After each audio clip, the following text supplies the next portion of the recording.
This episode of the My Latin Life podcast is brought to you by Language Blend, the new best way to learn Spanish. Language Blend focuses on what you actually need to live and get by abroad with daily one-on-one lessons, a dedicated texting partner. It's like living in a Spanish-speaking country without ever leaving home. Go to languageblend.com for more information. So I just found what is like the budget answer for flag theory? And then I just found it, like live in the border, like nearby a lot of countries. And welcome back to the My Latin Life podcast. Since 2014, My Latin Life has been your trusted guide to traveling and living in Latin America. My guest today is a Brazilian YouTuber who goes by Fhoer, F-H-O-E-R. Fhoer is not only a YouTuber, but an expert in what he has termed fronteirismo or frontierism.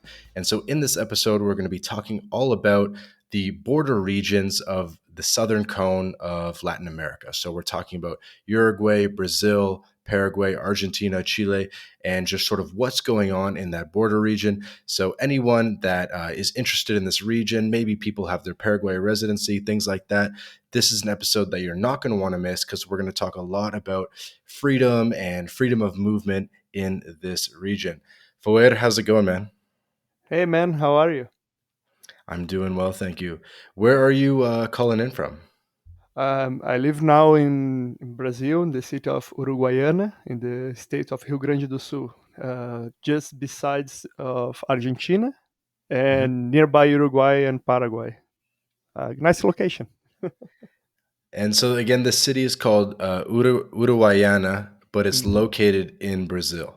Yes, Uruguaiana is from the name of the river Uruguay, which is the bordering river between Argentina and Brazil, and Argentina and Uruguay, and even some Brazilian states. That's awesome. And just for a little bit of background, are you originally from Rio Grande do Sul, or are you from this region, or did you move here? Yeah, I was born and raised in Uruguaiana, which is in Rio Grande do Sul. Then I moved to the capital. Over there, I did university, and then I noticed well, I miss a lot of stuff from my hometown. You know, Mhm. the fields, the simple life. You know, and then I decided to move back after 7 or 8 years. I don't remember now the specifics, but then I moved back over here, and with the idea of bringing more people to the frontier, because it was like a lot of advantages here by being able to buy stuff in Argentina, do some stuff in Uruguay, even some odd trips to Paraguay to buy stuff. So really, really useful. So let's say I want to share this idea with the other Brazilians and even another Latin Americans and other foreigners. Yeah. When I saw what you guys were working on, I just knew that there was some unique concepts coming out of what you were working on, and I can't wait to dig into it in this episode. I'd like to point out for any of our listeners, this might be a good episode for you to at least open up Google Maps once just to check about the region that we're talking about.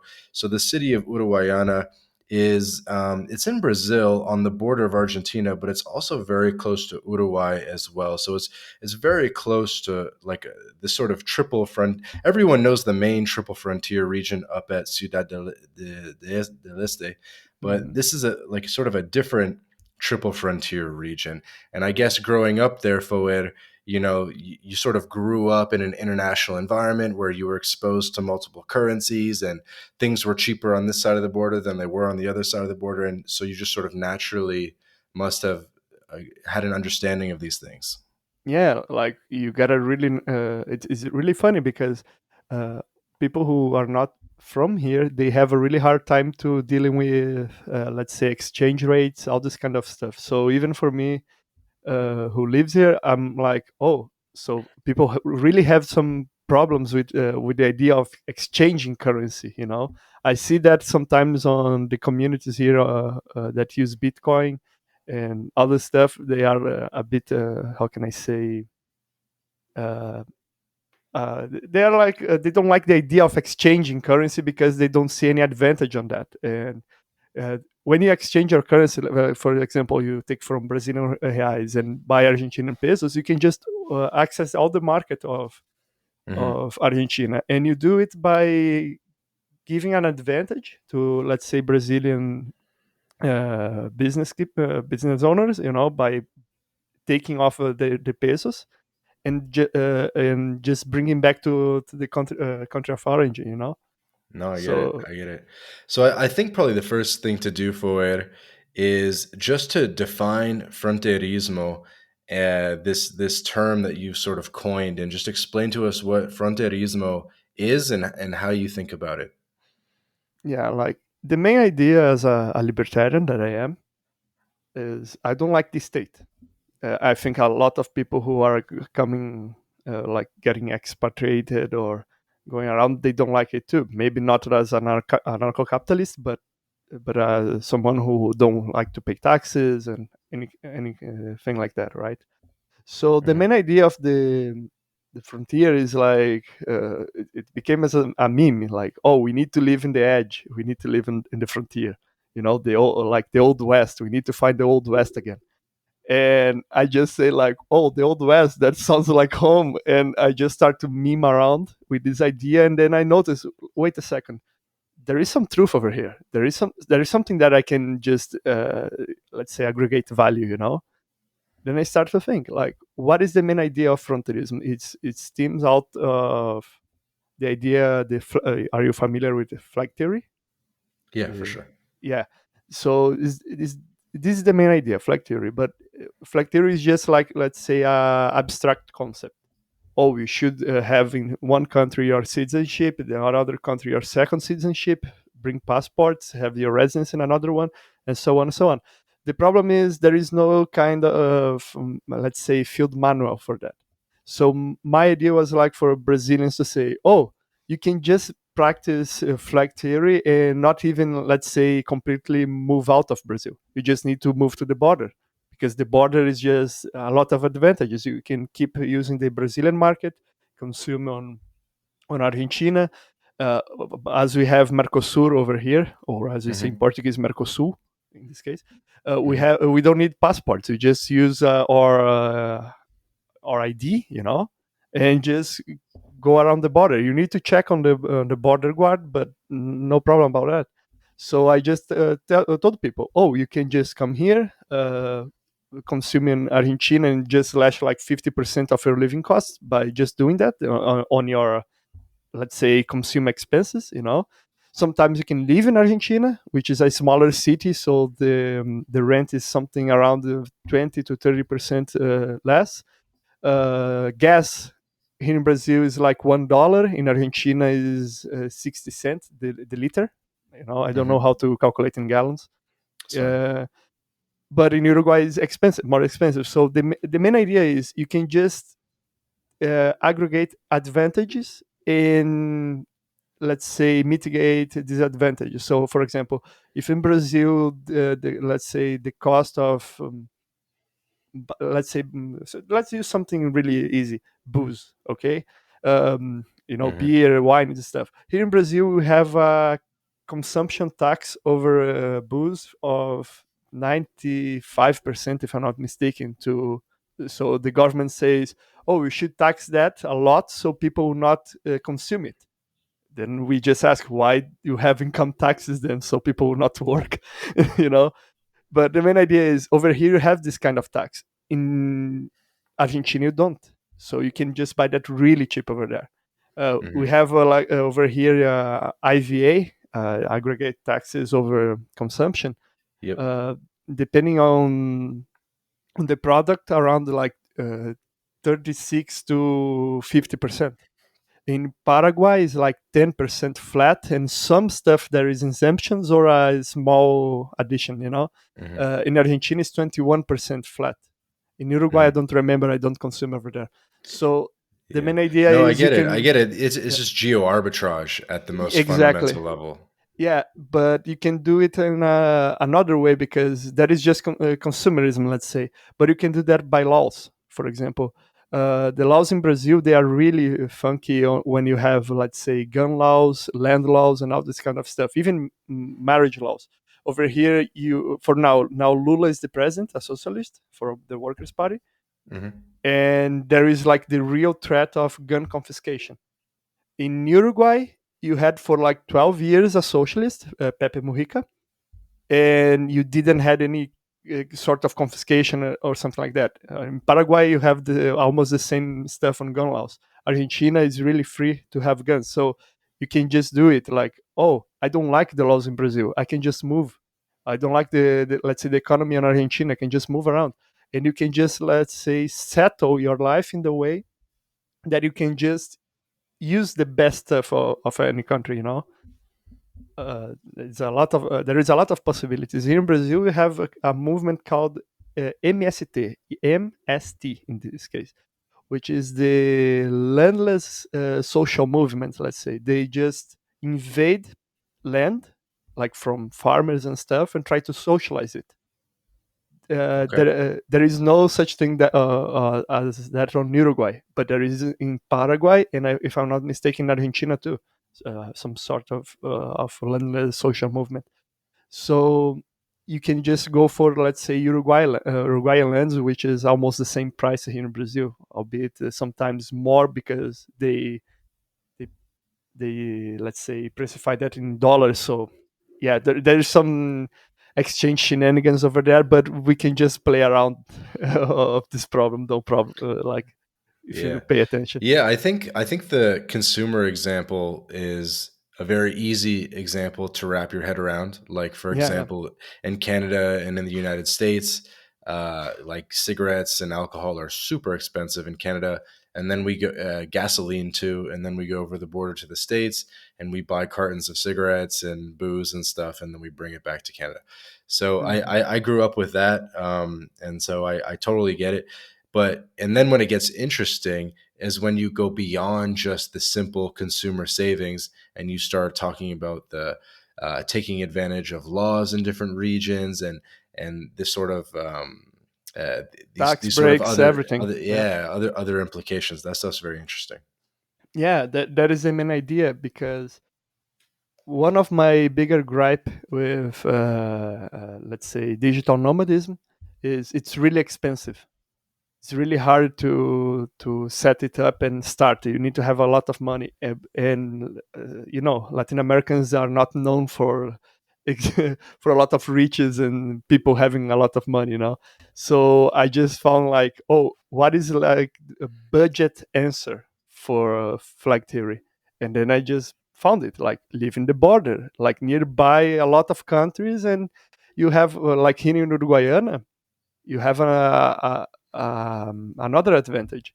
If you Hmm. draw a circle in Uruguayana with a radius of, if I'm not mistaken, 750 kilometers, Okay, you're pretty gonna big circle. find, yeah, it's a big circle, but yeah, you're gonna find four regional capitals: Buenos Aires, Montevideo, Asunción, the capital of Argentina, Uruguay, and Paraguay, and Porto Alegre, capital of the state of Rio Grande do Sul. Hmm. And it's a big circle, yeah, but you can do that in one day. You can have a small trip to Paraguay in the city of Encarnacion, Hmm. crossing the border of Posadas, Argentina, to Encarnacion, Paraguay. Hmm. It Beautiful city. is, yeah, it is like 4 hours. Depends on the aduana. I think you are familiar with the border crossing Yep. patrol. I don't know how you call that Yeah. in English. Customs. Yeah, customs. Yeah. So yeah, you can like, you're gonna waste more time going through customs than the trip sometimes. If you take some vacation season or something like that. Yeah, it's very cool, and there's so many directions we could go with this conversation. I was kind Hmm. of thinking that we would focus maybe the first part of the episode specifically on this Mercosur region and just going into a lot of detail about how things work down here, because I think a lot of people are very interested in the Southern Cone region. And then maybe in the second half of the episode, we'll talk about the implications about how these concepts could potentially be applied in other regions, like in the EU or whatever. Yeah, Because it nice. definitely makes sense. Like there's definitely tons of people that, like, let's just say in Canada, they might live near Niagara Falls. You know Niagara Falls, right? And Hmm. so Cataratas de Niagara, Do and so Niagara, they, yeah. yeah, do Niagara, and then and so they'll live there on the border specifically because maybe they do business with the states, or they need to cross over into the states like once a week, things like that. So they'll specifically position themselves near the border, and there's lots of similar cases like that, not just in Canada, but around the world, in Europe, etc. So we'll get we'll talk about some of those larger macro issues, but I wanted to just focus on the Southern Cone. And you said something offline that really resonated with me, which is that you said that this region in the Mercosur, I guess basically on the Brazilian border, is the golden region of fronteirismo. Could you Mhm. explain to us why this area is the golden region? Yeah, well, the main idea is there is no such supranational entity here in Brazil that is centralizing. Like there is some talks about one currency between Argentina and Brazil and all this kind of stuff, but there is a lot of talk and no show. Let's say there is no, let's say, American interest for South America to really organize. So what happened is you have a lot of competition between jurisdictions. That is the main idea of frontierismo. Like you just take these competing jurisdictions and choose. Hmm. So you don't live under a state monopoly anymore, just a oligopoly. Let's say it's still bad, but it's better. It's a bit better.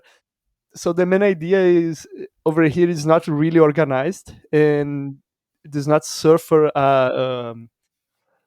we call something akin of first mundism or first worldism in this case.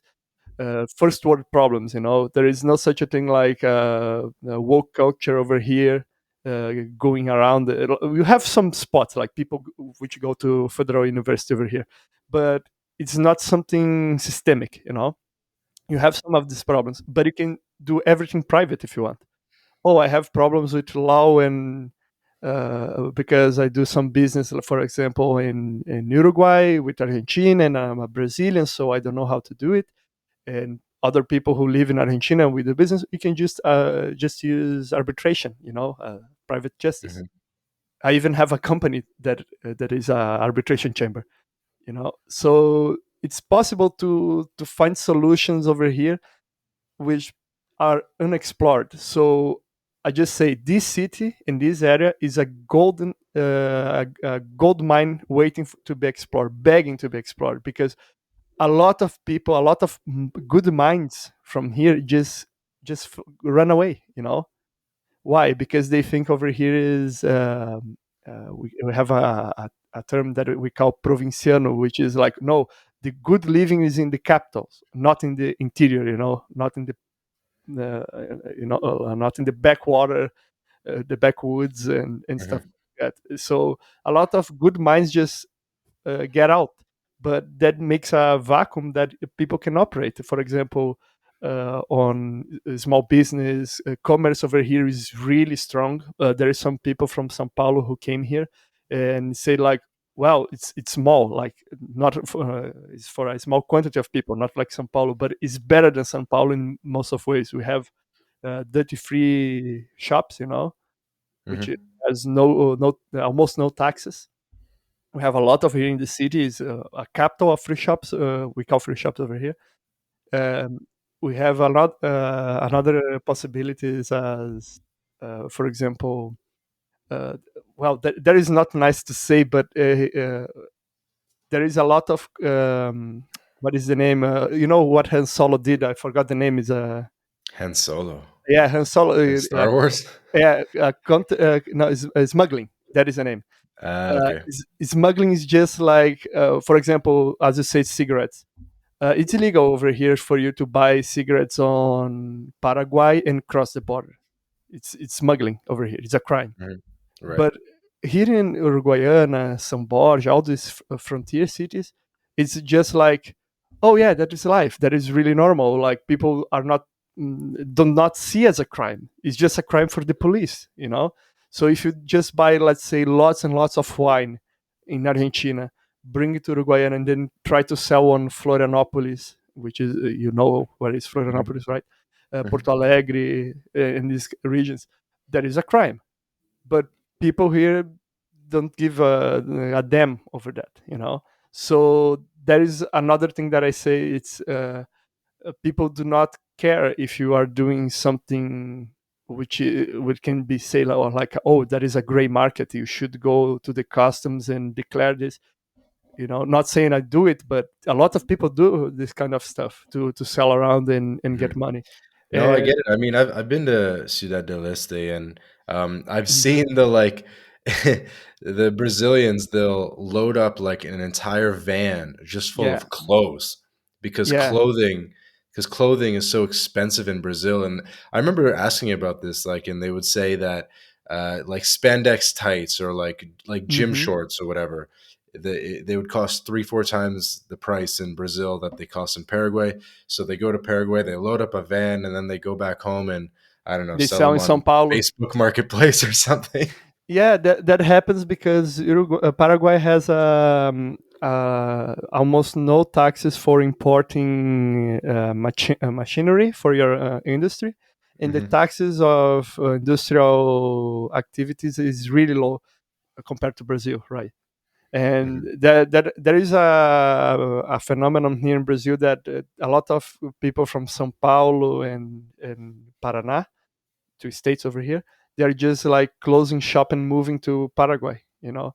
But Hmm. Paraguay has a bit of some problems, like the EPP, if I'm not mistaken. It's like the army of Paraguayan people, which they are like they vow to expropriate Brazilians, and there is a small community of Germans, which is they are like the Amish in Paraguay. I forgot the name.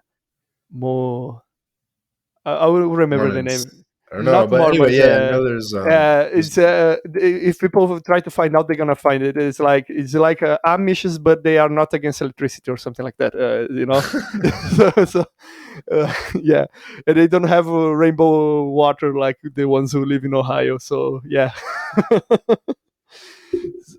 So the main idea is there is this kind of social problems, you know, and there is a lot of resentment of some Paraguayans against Brazil because Paraguay want to have sea access. You know, it's a landlocked country, and they try to go against. The south of Brazil, the region that I live, it was invaded from Paraguay. There is even a monument over here commemorating the retaking of Uruguayana, and they tried to annex Uruguay to make a dash for the sea, you know. So there was the union of Uruguay, Argentina, and Brazil, and just like exterminated something around 80% of the male population of Uruguay. That the is war that the war of the Triple Alliance. yeah, Paraguay. Sorry, they almost terminated all the Paraguayans. So a lot of them are really mad for crimes that people from São Paulo, Rio de Janeiro, and other countries, other states did, you know. Hmm. But yeah, like Yeah. Oh, so again, so there's a bit of regional tension. I wanted to yeah, ask you something, Fhoer. So someone might be listening to this and be like, "Okay, big deal. We can flip TVs from Paraguay to Brazil or whatever." hmm, Like that's not really a landmark concept. You know what I mean? Like it's pretty standard business. But there are some very unique and novel ideas in your concept of fronterismo, and there's a couple I think, and we'll try to peel away what I think are unique concepts, and not just simple geo arbitrage, but like for one, the whole sort of border of Brazil there seems to be quite porous, meaning like quite open in terms of like you can we were talking about offline, we were talking about Sao Borja and Santo Tome. I imagine that's like a hmm, relatively open border. you keep going up to Foz, and then that's an open border, and then we were talking about also about, of course, all the points along the Paraguayan border are quite open. So you have what's the first one? Guaira, I think. So you have like Guaira, and then you have Punta Porã. Agora é Mundo Novo, Ponta Morã e I forgot the name. Pedro Juan Caballero. Yeah. Yeah, And so yeah. you We have have kind of all two kinds these, of frontiers. and so is it? Go ahead. Go ahead. Yeah. No, we have two kinds of frontiers here, and that it needs a proper distinction. There is the what we call wet frontiers and dry frontiers. The wet frontiers, there is sometimes a water mass, like a river, something like that, that you need to Hmm. cross a bridge. But there Right. is a lot of dry frontiers, which is just need to cross a road. For example, Walk Santana across. Livramento and Rivera in Rio Grande do Sul and Uruguay. You just cross a road. Chuí and Yeah, Chuí, Chuy. yeah, both Chuís on Brazil and Uruguay cross a road. Ponta Porã and Pedro Juan Caballero cross a road. Just go around, And here in this region, there is a low fiscalization because Uruguayana just have three national entrances. Like from Brazil, you can just approach Uruguayana by three highways, and in these highways there is the federal police uh, posts. The ones who deal with smugglers and stuff like that. So you don't have any problem crossing from Argentina to Brazil. You just need to deal with the what is the name? It's like the Brazilian IRS. We call Receita Federal. You know, Okay, got it. you just need Let to me show let me some ask stuff a and cross. let me ask a clarifying question. So I've Mhm. definitely heard that the Uruguay Brazil border is pretty open, and you can just walk across at Chuy. Um, you're teaching me about the other points that are like Santa Ana do Livramento, and Mhm. then looks like there's another one called Artigas. And Artigas is a so, wet one, but yeah, okay. it's easy Okay, easy so to you can, cross. and my understanding is you can basically walk across these borders and they're pretty open. And then the Paraguay borders, I understand, are pretty open, and you can basically just walk across. And by the way, for anyone listening, when I say you can just walk across, I mean it's a gray zone, but kind of I think what we're saying is that you can enter without getting a visa entry, without stamping in and out, without getting a visa entry and exit stamp. Is that Yeah, a the similar way worst that you think case, about it? the worst country over here we always are mad about that is Argentina. Argentina has a bit more of bureaucracy because let's say if you go from Barra do Quaraí, which is another city, to Bejo Leon, sometimes they don't even ask you anything. They just see your license plate, which you say in Brazil we have the license plate and shows the city you are from, the Mhm. old model. Now we have this Mercosul model that I don't like. So they just look your license plate and just don't even stop. They just send you around. They don't want to do their jobs. That is the best part. So it's really easy to enter. But in Argentina, I think they have special dealing because they are a transit country, from Paraguay to Chile, Chile to Brazil and Uruguay. You need to Mhm. cross Argentina. So they made some kind of deal that they can control entrance, but they should not prevent entrance. They should like say, oh, you need to present your document. Uh, just say where you're going. Like if you're just going more than 100 kilometers inside Argentina, you just need to make a formal request. It's really easy doing a website, and they approve and send you via email, and you just stamp in the border, and you just go around. There is not really a hard way to cross. Sometimes the most thing that you're gonna spend is time, because sometimes there is a queue to get in and something like that. But it's really easy to go around if you are a Brazilian resident in this case, or a Uruguayan resident, a Mercosur resident, let's say. Mhm. For a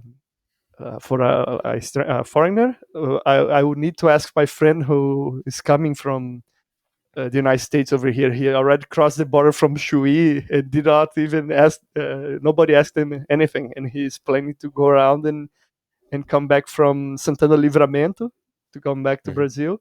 and then go like dash to Uruguayana to meet me, you know. So a lot of stuff that you can do. It's not Hmm. really.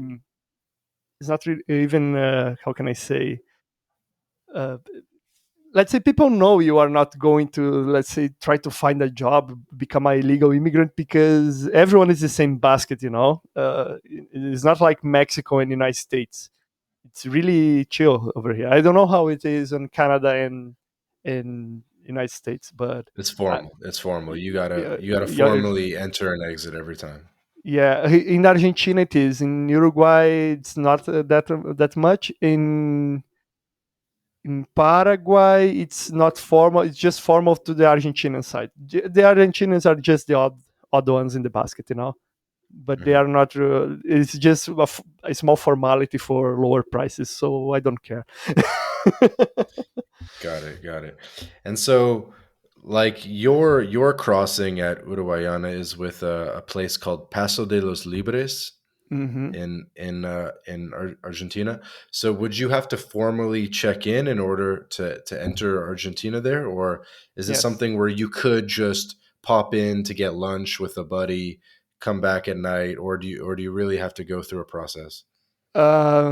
Let's say the safest way is to cross by car and make the entrance.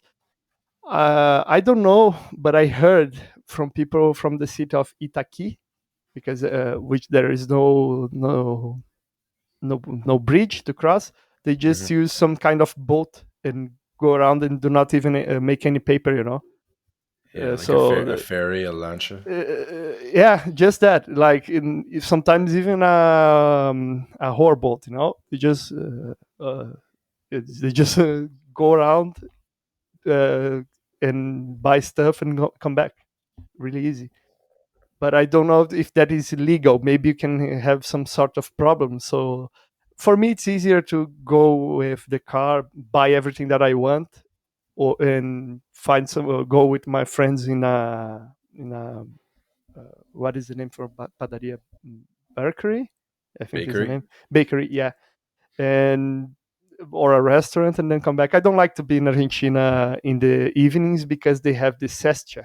So they sometimes do not work in the evenings. You know, they have a prolonged. No, I'm serious. They have a prolonged time to not stay there. You know, here in Uruguayana, it's a bit odd for a lot of people from São Paulo because the service, the commerce over here, it opens like 8, but the services they open in 9 and close at 5 p.m.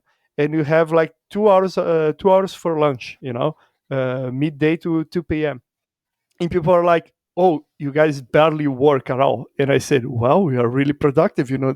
You can don't need to not work as someone from Sao Paulo that takes like 3 hours by train to by metro to get into some place, and more 2 buses and a Uber, you know. You can just do it walking around using a bike, no problem, you know. Oh, okay. So, and just to round out a bit of our discussion on the borders in the Mercosur area, what about the border between Bolivia and Brazil? I know it's like thousands of kilometers from where you are, but I'm sure Yeah, you know quite a bit about it. Could you speak a little bit about the Brazil Bolivia border? yeah, I never been there, but I already read a lot of I think the city is Corumbá, Hmm. and the other city that I really liked when I read was Santa Cruz de la Sierra in Bolivia, which is some Hmm. kind of business hub in Bolivia, really nice. Hmm. But my main problem about these borders, they are really a lot of, let's say, a lot of woods and let's say not, I'll not say a jungle, but just open fields and nature, you know. If you'd like that, no problem, but there is not like a really nice city to live in. Uruguayana is a small city, 130,000 inhabitants, but it's as it is nearby a lot of capitals, and it's a logistic hub. There is a Hmm. lot of things to do here, so that is the main advantage. But I think Bolivia has some advantages too. I never properly studied about that because I already have to another three countries over here to care about, you know. But that I know is like the frontier between Paraguay, Bolivia, and Brazil is not really bad. I would not say it's better than Uruguayana, because for me over here is a quadruple frontier. You can easily access Paraguay. So in my vision, here is even better, you know. Mhm. So yeah, I cannot say a lot, because you can take the frontier from, let's say, Acre, which is a state from Brazil, with Peru and Mhm. Bolivia, you know, or Mhm. Roraima, which you can go for Guyana, Venezuela, Suriname, something like that. Mhm. But I really don't do not like it. Like I find it a bit hard to live over there if I would try. Right, right. Yeah, it wouldn't be for living, I guess. It would just be Hmm. for uh just in case, good to know, Yeah, right? just in case. Yeah, go around. Yeah, my let's say the bug out plan over here is just do not cross the bridge, go for Santana Livramento, and then cross. You know, if you need to retreat, go into the dry frontier, which is better. You know. Okay, the dry and the wet frontiers. Yeah.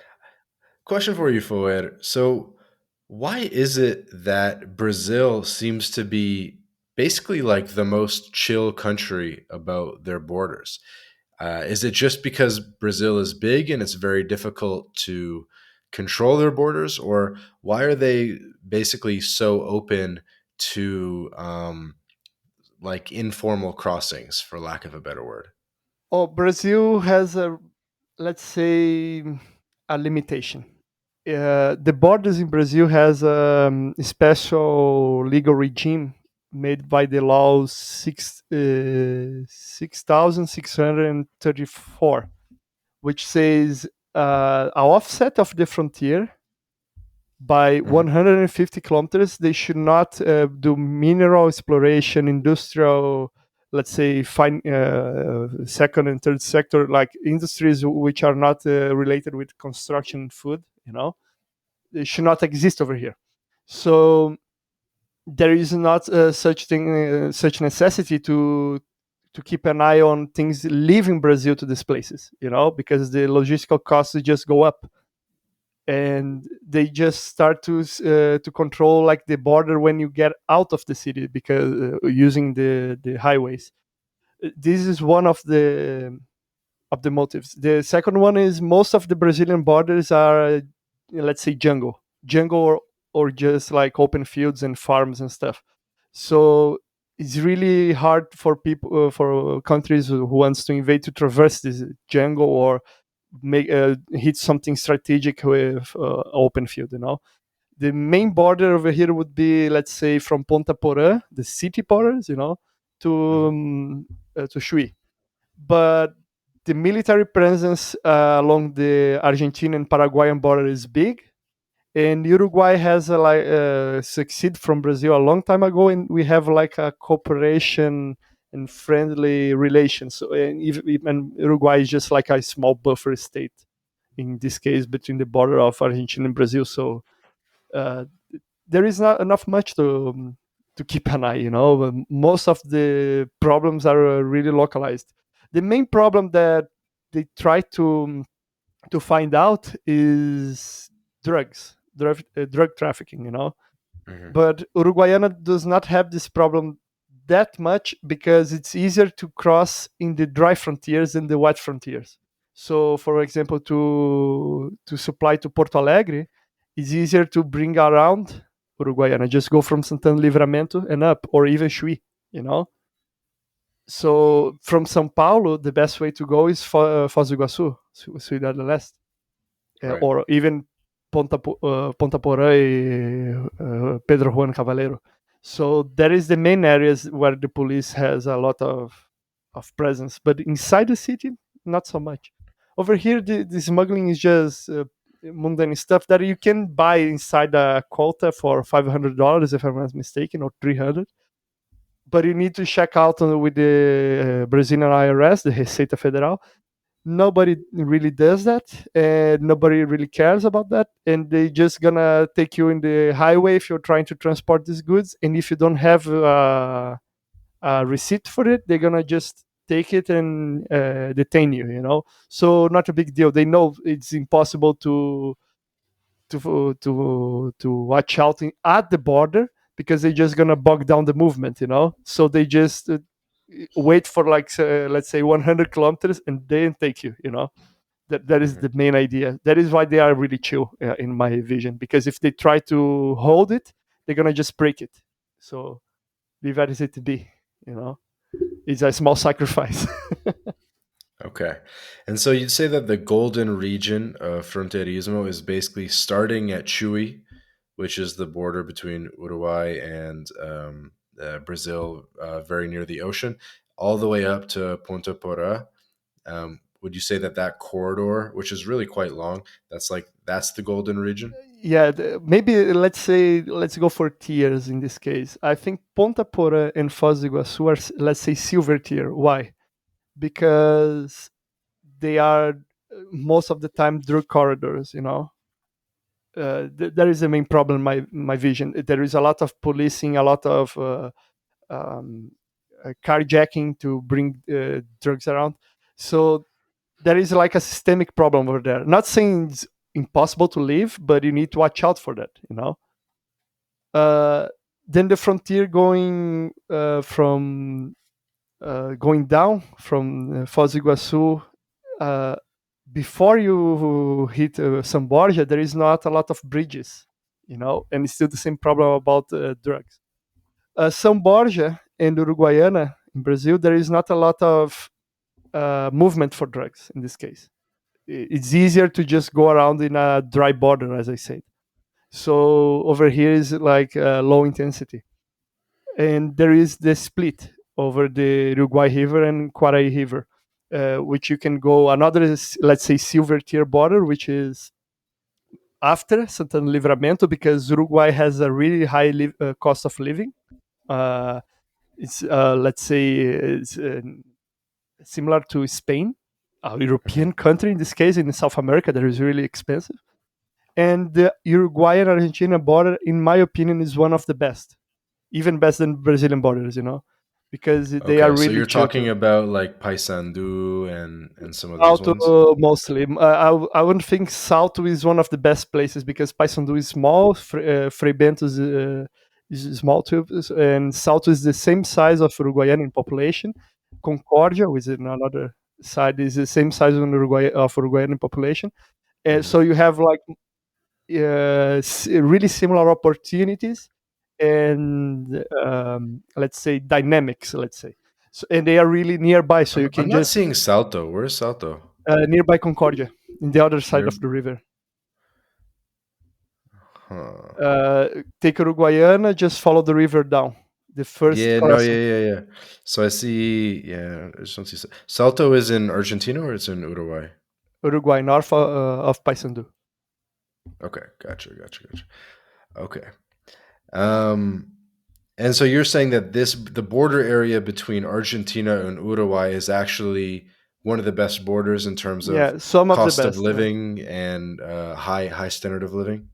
I would say not cost of living per se, but let's say legal securities. Uruguay Hmm. is really stable on law and stuff, more than Brazil.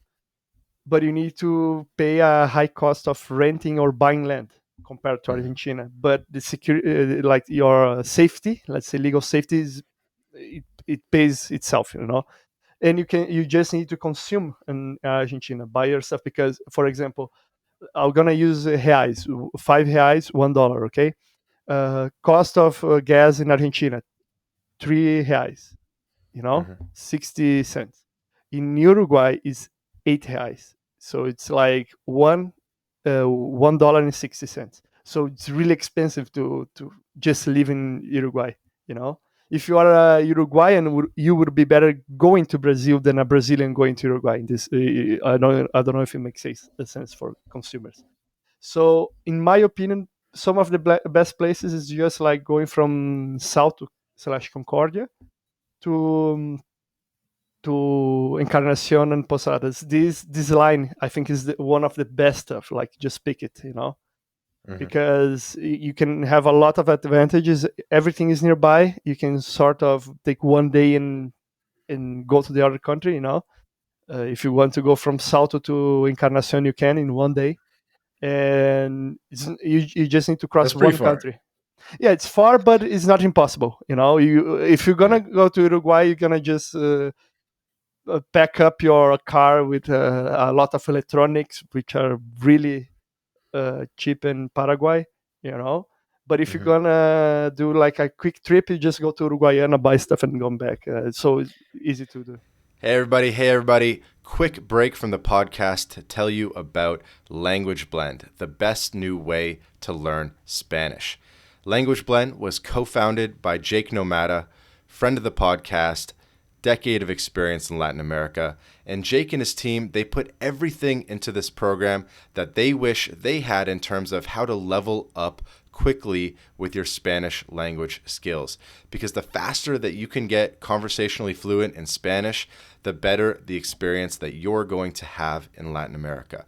So go to languageblend.com for more information.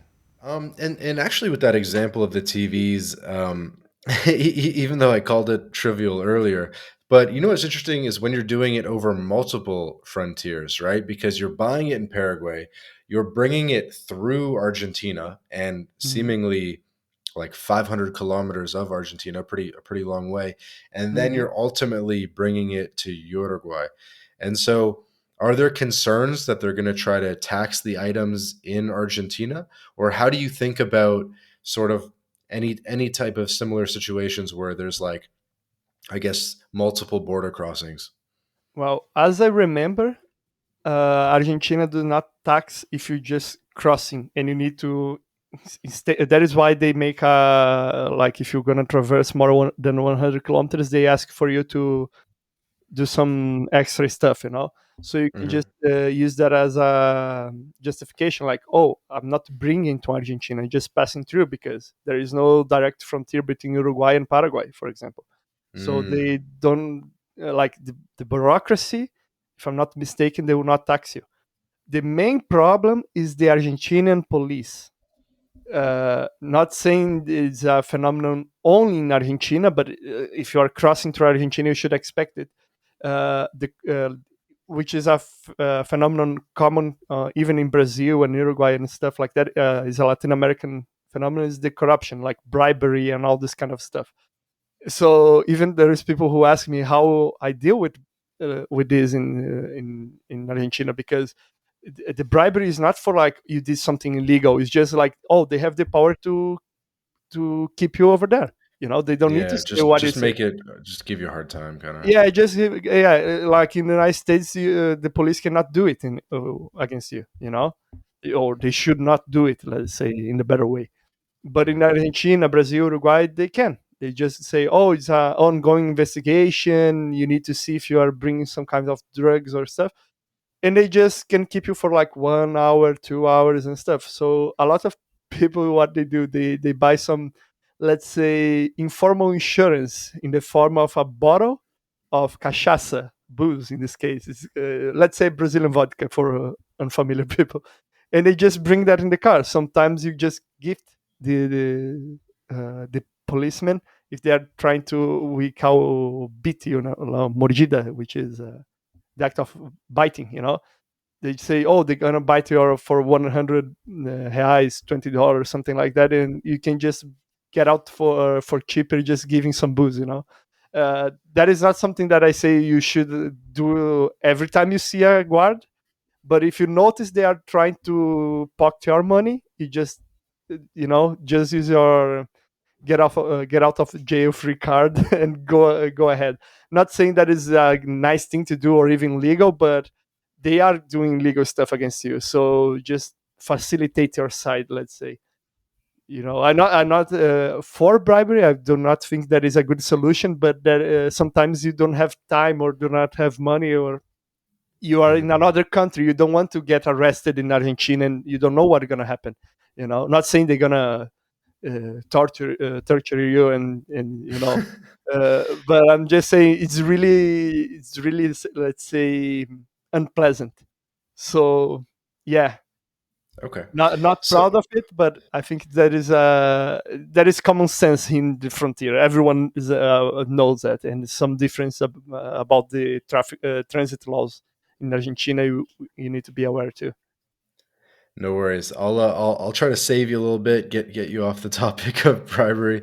And so Hmm. Yeah, you're saying that bribery, smuggling, what more, counterfeiting, murder for hire. yeah. You know, No, and no, I don't just even fuck want with you. to No, yeah, I just want to get joking, on just joking.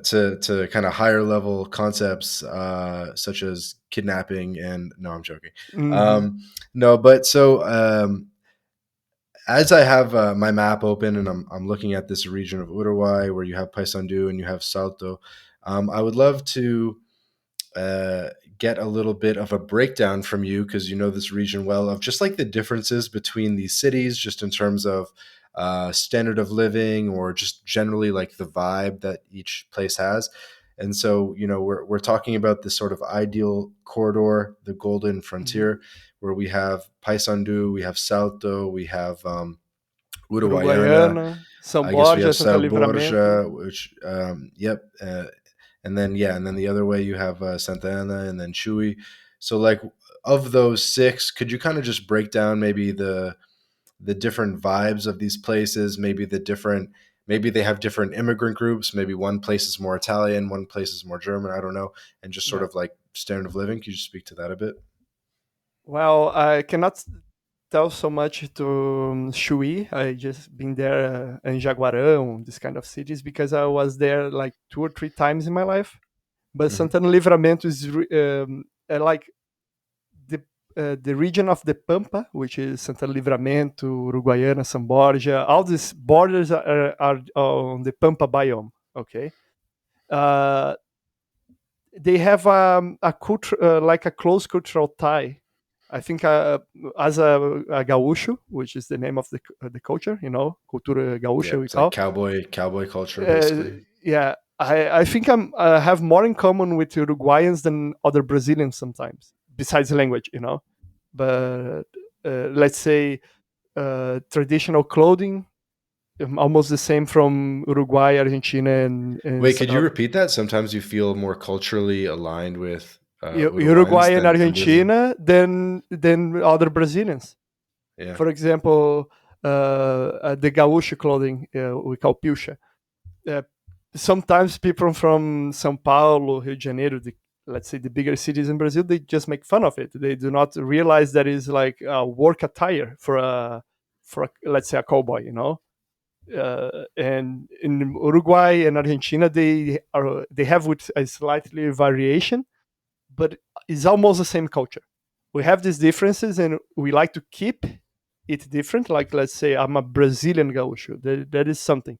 There is the Uruguayans, which are there is the northern Uruguayans and the hmm south Uruguayans. Like the north of Uruguay is really impoverished. It's really poor. The south of Uruguay, you have the General Coast and Montevideo, which is like half of the population of Uruguay is in one city, Montevideo. hmm So you have these different dynamics over there, the political dynamics. In Uruguay is different from Brazil. Like Brazil have a lot of interference from Brasilia, from the capital of Brazil.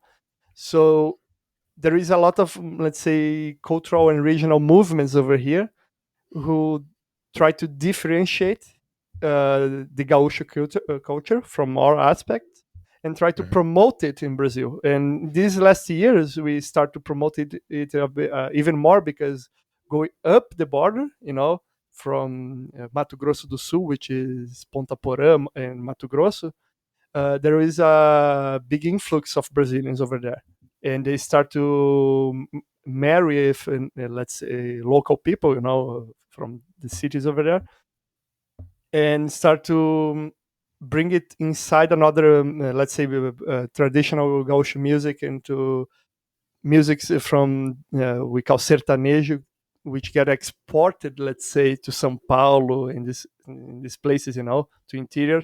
So the acceptance of the gaucho culture is start to rise, let's say. But I still think I'm more like akin to a Uruguayan, and some even that hurts my heart to say as a Brazilian. I feel I'm more like some Argentinians than most of the Brazilians, you know. And the colonization, as you said, the demographics here. There is a lot of Italians in this region, Hmm. but the Italians already miscegenated. We call there is two kinds of ancient groups. Let's say that you have the Hispanic and Portuguese, which call pelo duro. Yeah, Yep. you know the meaning, right? Just like So hard skin, hard hard ass. hair, hard hair. Oh, hard hair. Okay, yeah. Pelo from cabelo, and even Yeah, I got arm you. hair, you know. So the pelo duro, the Iberians, let's say, and then when the Italians start to colonize the south of Brazil, they had like a really beautiful daughters, and they start to have marriages, and that settles us the gaucho culture over here. We have a lot of Italians in Argentina too, you know. Hmm. And the Germans are not in the border; they're near the near the Andes. Before you ask, you know, that kind of Germans.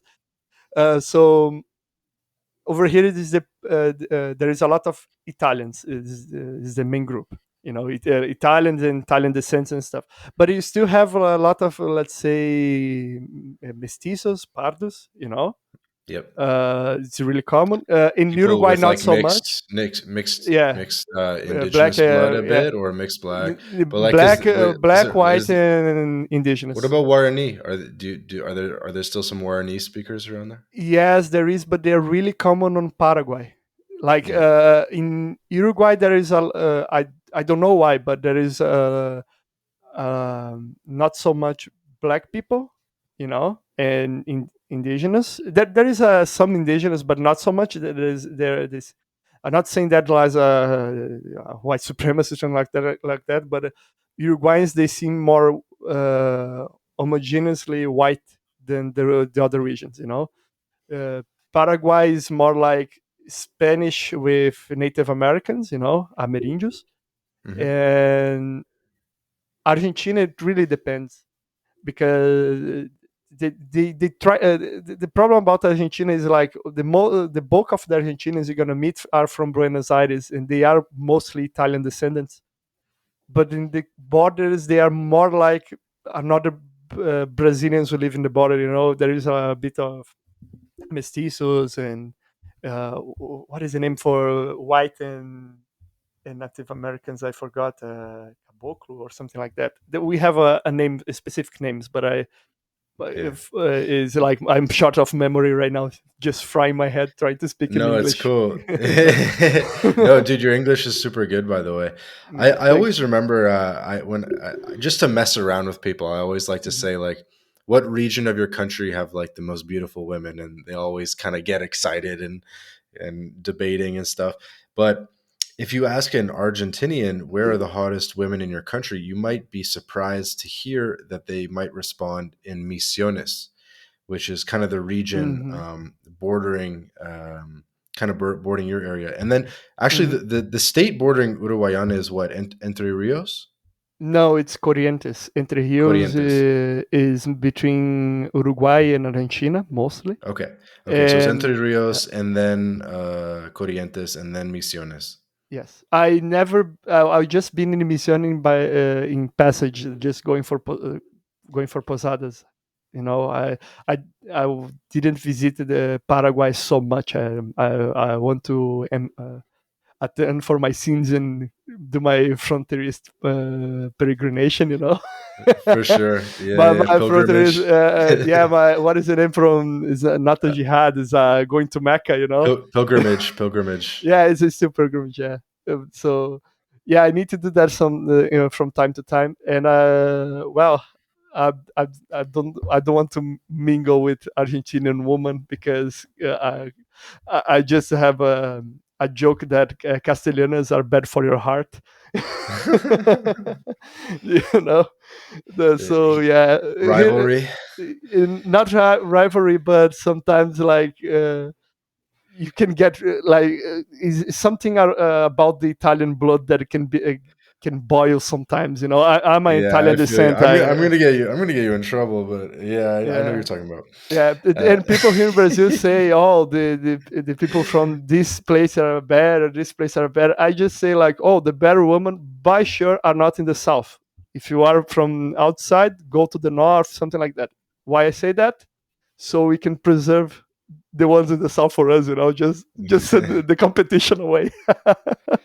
Yeah, so I think that is what the Argentinians are doing. They talk like the most isolated province in Argentina and just say, "Oh, go find over there. You're yeah. gonna have some luck over there."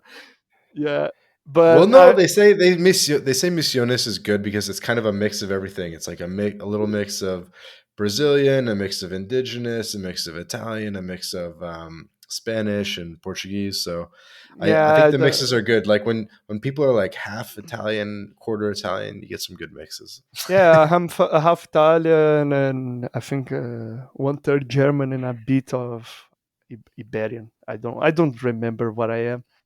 I just know I live in the frontier and I like it, so that is what matters.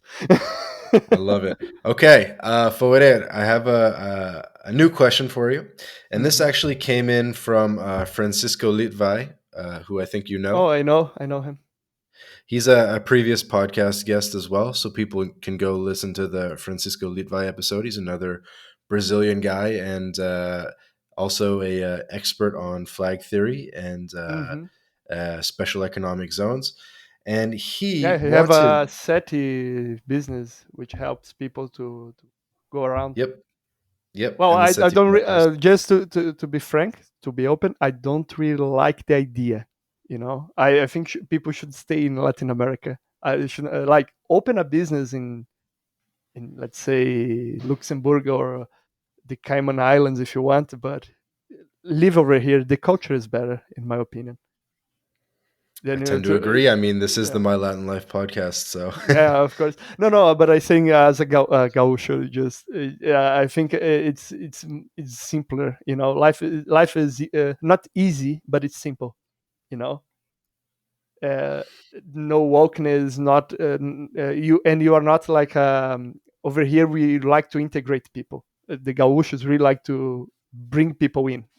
Yeah, and I think sometimes for a Brazilian, I know there is a lot of people in Portugal who do not like Brazilians, for example, and Europeans maybe they have some, some not saying xenophobia as a they try to get rid of you, but they do not want to stay around. Sometimes that is what I see, and even the other problems about the European Union that we can talk about. But yeah, like it's a valid initiative from Francisco, but I don't really like it. I will not use it.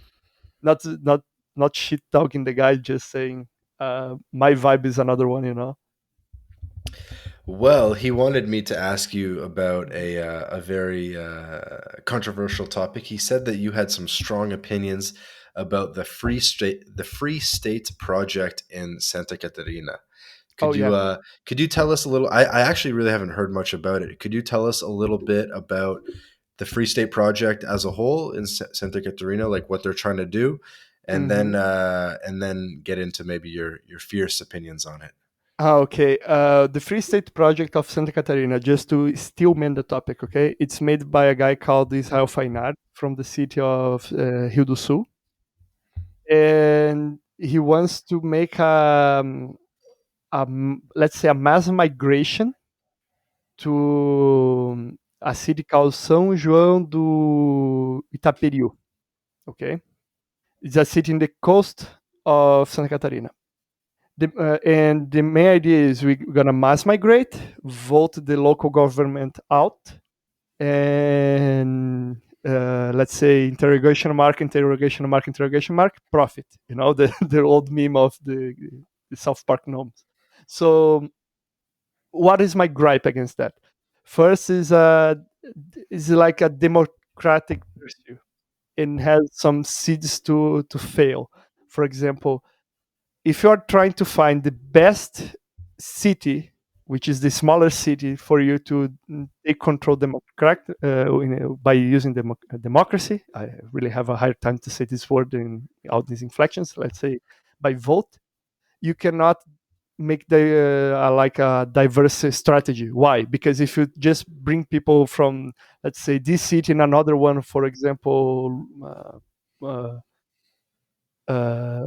Porto Salvado, which is nearby, uh, then you just don't have like eggs in another baskets. You have competing projects, because someone who votes in this city will not vote in another one. So you have like diminishing returns from diversifying your investments. Let's say the other problem is Santa Catarina. The smaller cities in Santa Catarina, they're really they're really like they closed culturally.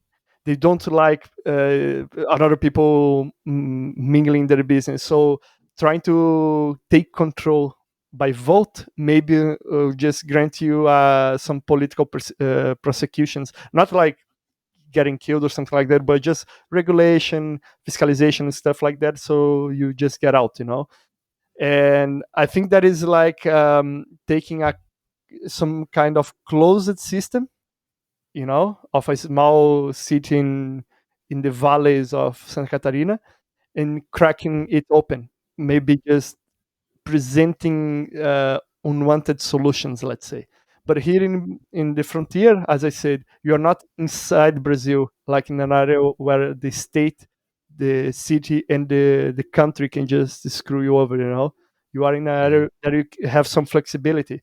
Even there is some projects from Brazilians who wants to make a frontierist colony, let's say, in the city in Santa Catarina called Paraíso and Barracão, if I'm not mistaken, which Dionísio Cerqueira, something like that. Barracão, I think, is in Paraná, and they already are talking about trying to do it, but there is not a lot of stuff happening. I have the most developed project over here. So the main idea is I do not like the idea of voting to solve problems. I think voting is what causes most of the problems, even in Latin America, and the mass migration to a small city, which can have really hard problems that variable demands. You just gonna have a rising rent costs, all this kind of stuff. So I'm really adamant against it. I'm not against trying to make a free state, but I think the idea that you have like on the United States or in New Hampshire cannot be imported to Brazil, because over there you can vote your sheriff. Over here you cannot do it. They are appointed from political class, So does not, let's say, does not translate properly. So that is my main gripe. Like they are trying to take a project that works on the United States and apply to a place that will not work, will not is not the same rules to work. It's like taking, there is I don't know if you are familiar with Hans Ramahoppa and his No, who's right. that? Hans Ramahoppa is a Austrian school author and a libertarian. There Is is that the people who, Statenlos guy? the what? Statenlos? Do you know that organization? I don't know. It's like some German No, thing that no, it's the Francisco's familiar with. no, it's the Property and Freedom Society. He's the, let's say, the intellectual heir from Murray Rothbard. He has the argumentative ethics. Okay. So really like the Austrian School of Economics, I guess. Yeah, he's even German in this case, not Austrian but German. So Okay. there is people who love him, there is people who hate him, there is people who do not know him, But the main thing is he has a book called What Must Be Done. And in this book, I think it's a really nice book. He says like, oh, you just find a small place, a small city, and you just take control by vote, like a small district in the United States, and you just elect your own sheriff, all this kind of stuff. Really nice, really good idea for an American political landscape. In Brazil, does not work. If you try to do it in, let's say, zero taxes in the municipal level, the city level, you're gonna just draw attention for a state intervention. If you do it in a state, let's say, oh, we're gonna gonna just go one step ahead. You're gonna just take control of all the whole state of Santa Catarina. We don't have people to do it. Santa Catarina have 7 millions of population, and libertarians in Brazil, because there is a libertarian project. I'm really, really skeptic if you have more than 1 million. 0.5% of the Hmm. Brazilian population. But yeah, you could not do it if you tried. In my vision, uh, and as I said, let's say you just do it. You can just take control of the state. You're gonna have a federal intervention, and that already happened here in Brazil in the Brasilia, the federal district, over the 8th of January manifestations. They just the federal government, they just say like, oh, the governor of DF, the federal district, he did some stuff, and we need to seize control of security just for some like say 6 months or something like that. And that happens. So if you have your finances, your municipal state finances, out of order, they just gonna take control and indict everyone. Just say like, oh, you are just being corrupt or being really stupid, and so you're gonna call a new election, stuff like that. There is no precedence here in Brazil, like say the legal precedence in the way that happened for people organizing try to slash taxes. But there is a legal provision, like the constitution already allows you to do it, and already was made for security reasons, not financial and administration. So that is why I don't like the free state project. And even if you try for for the same idea, well, if you want to try to vote the problem away, my idea would be just go for Uruguay. Uruguay have just 3.5 million of people, half of Santa Hmm. Catarina. You know, Hmm. you can just take libertarians from Brazil, Uruguay, and Argentina. Maybe even have some guys who live in Uruguayana and this frontier, just doing for the meme if they want to. I'm against voting, by the way, but Hmm. yeah, And there you is know that. what's funny is I'm not sure if you're familiar with the New Hampshire Free State Project. Yeah, I'm Uh, familiar. the founder is Joel Valenzuela. We're actually going to be interviewing him on Thursday. Hmm. Yeah, So I think it works in the United States because you have another political structure. Here in Brazil, is more like a unitarian country than a federation. It's a federation in how it works, but if let's say does not work as intended, then it becomes a unitary country. Unitary top-down approach. That is a problem. So if you're going to try to do it, go for Uruguay, less population. It's already unitarian approach. So go ahead if you want. So yeah, but in the United States, I can see it working because, like, let's say I'm not for it. Like, I don't like the idea of voting to solve problems because, in my opinion, politics is the problem. You know, but yeah, like it makes more sense. Let's say. hmm. But Santa Catarina is a pretty well. It's like pretty much one of the best run states in Brazil, right? More or less. Like the problem is still in Brazil. That is, we have a say. That we have a saying here in Brazil. Um, if you are familiar with the game slang of tanking damage. Like uh, oh, but hold continue. soaking damage, like a tank class in a game. You know, in World of Warcraft and stuff like that. So we say Brasil é intancável. It's impossible to hold all the things that Brazil can do with you. People who try to tank Brazil become like some sort of a joker. We even call coringar, which joker is coringa in Portuguese. We just say coringar, like you cannot keep yourself sane trying to be trying to live the Brazilian reality. That is why I live in the edge, I live in the border. So I can just like, I cannot hold it. I cannot hold it. And I just go to Argentina, buy some stuff, come back, and now I'm happy. Now everything is okay. I don't need to No, I pay get it. Brazilian taxes. Yeah. So I have a question for you. So why not just potentially move your business? Maybe you have move yourself or move your business to Paraguay or to Uruguay, where you could potentially, be in a territorial tax system and pay way less tax and maybe be out of the Brazilian tax net. Obviously, you probably enjoy living in your hometown and everything, Hmm. and being near family. But have you ever maybe like actually considered getting tax residency somewhere else, or getting multiple passports? Of course, but I have a personal problem, but I can disclose that in some limited way. I have a small problem in Uruguay. It's not against the law, state, or anything. It's just against the problem with some specific people that I don't want to disclose. That I want to solve first. You know, some open stuff since my father died. In Brazil, I need to let's say how execute my father's estate. I think that is how we say. You know, my father Yeah, died. sure, sure, sure. Some estate, so I cannot get away from Uruguayana for a long time, long periods of time. You know, I need to stay here. I want to reorganize everything into a holding with my family, so I can be the administrator, the CEO of our holding, which I am de facto am, but there is no holding to organize, so I need to do it. Hmm. And then I will start to move around. You know, go for Uruguay. I want to buy land, like some fields in Uruguay, and live over there, in nearby the city of Tomás Gomensoro.